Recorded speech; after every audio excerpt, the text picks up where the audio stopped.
কক্সবাজার পৌরসভার কলাতলী ১২ নম্বর ওয়ার্ড দক্ষিণ শাখার বিএনপির সাংগঠনিক সম্পাদক জনাব নাসির উদ্দিনের বহিষ্কারাদেশ প্রত্যাহার করেছে জেলা বিএনপি। বিস্তারিত থাকছে আরাফাত শিকদারের প্রতিবেদনে। সম্প্রতি নাসির উদ্দিনকে বহিষ্কারের একটি আদেশ সোশ্যাল মিডিয়ায় ভাইরাল হয়, যেখানে পৌর বিএনপির সভাপতি ও সাধারণ সম্পাদকের স্বাক্ষর ছিল। বিষয়টি নিয়ে আলোচনা ঝড় উঠলে নাসির উদ্দিন জেলা ও কেন্দ্রীয় নেতাদের কাছে তদন্তের অনুরোধ জানান। জেলা বিএনপি একটি তদন্ত কমিটি গঠন করে। তদন্তে দেখা যায় তার বিরুদ্ধে আনা অভিযোগের সত্যতা মেলেনি। ফলস্বরূপ জেলা বিএনপি বহিষ্কারাদেশ প্রত্যাহার করে পুনরায় তাকে তার সাংগঠনিক পদে বহাল করে। এই উপলক্ষে মঙ্গলবার বিকেলে ১২ নম্বর ওয়ার্ড বিএনপি কার্যালয়ে তাকে ফুল দিয়ে শুভেচ্ছা জানানো হয়।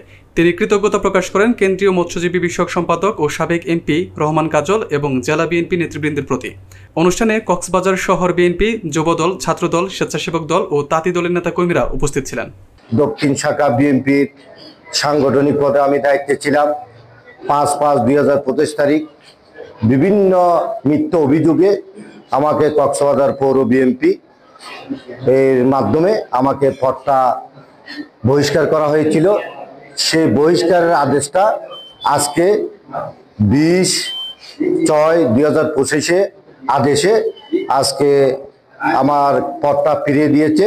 তার জন্য আমি কক্সবাজারের আমাদের অভিভাবক, কক্সবাজার সদর আমু আসনের সাবেক সংসদ সদস্য জনাব লুৎফর রহমান কাজল ভাই এবং পৌর বিএনপির আহ্বায়ক রফিকুল হুদা চৌধুরী, সদস্য সচিব আবুল কাশেম এবং পৌর বিএনপির অন্যান্য সদস্য যারা আছে, তারা আমাদের বিবেক বিবেচনার মাধ্যমে আমার পদটা ফিরিয়ে দিয়েছে।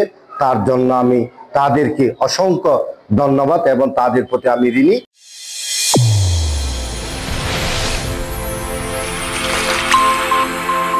চ্যানেল A1 হৃদয়ের স্পন্দন।